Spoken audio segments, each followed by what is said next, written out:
Hi guys! Welcome again to my channel. So, medyo matagal-tagal tayong hindi naka-upload. Ang ating video ngayon ay ang mga sisiw ng aking anak. So, meron silang performance task na kailangan nilang mag-raise ng 45 days chicken. So, kaya yan dinodocument natin yung kanyang paglaki ng kanyang mga manok. So, ito is from day 1 to day 7. Day 2. Day 2. Day 2 pa lang. Haba na ng kanilang kuko. Tulog na naman kayo. Kagulat. Bless you.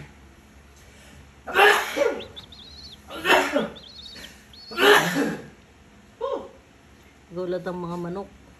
Sachin ko.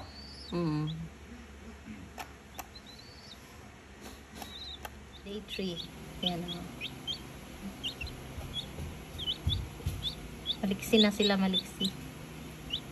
Ayaw nila kumain pag basa yung feeds. Tapos meron na silang maliit na balahib. Ano to? Pakpak dito, puti. Yan o.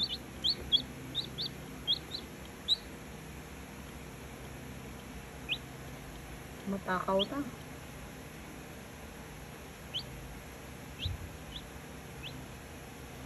Day 4 na ng mga sisiw. So, ayan, kung mapapansin nyo, matakaw na matakaw pa rin sila. At, ayan, pahaba na ng konti yung kanilang pakpak. So, ayan na, nakikita na yun, yung kulay puti. Day 5 na ng mga sisiw. So, ayan, umiinat na, marunong na umiinat. At ito ay masigla na, patakbo-takbo na yan. Ayan, umiinom nga si Crispy, ang pangalan niya si Crispy. At ito namang maliit ay si Nuggets. So, yan yung pangalan na ibinigay namin. So, nakalagay sila sa planggana kasi wala kaming cage at maliit pa naman sila kaya dyan lang muna.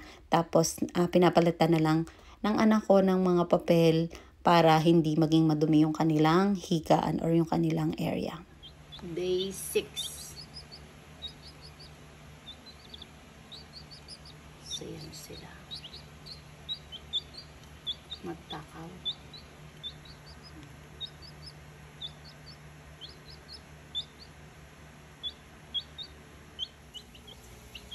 One week na.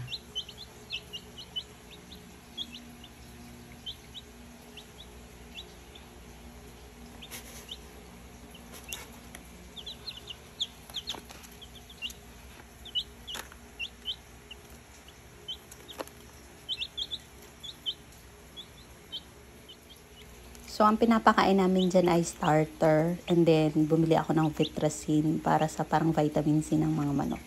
Para hindi daw sipunin. Yun lang guys. And thank you for watching. Hanggang dito na lang muna. Hintayin nyo na lang ang aking mga upload. Kung anong mangyayari dito sa 45 days ni ate. Kung ito ba ay lalaki. Or kung ano man ang mangyayari sa kanyang mga manok. So, ayun lamang. At maraming salamat sa inyong patuloy na pagsuporta sa aking channel kahit madalang ako mag-upload. Have a nice day everyone. Bye-bye at ingat po kayo palagi.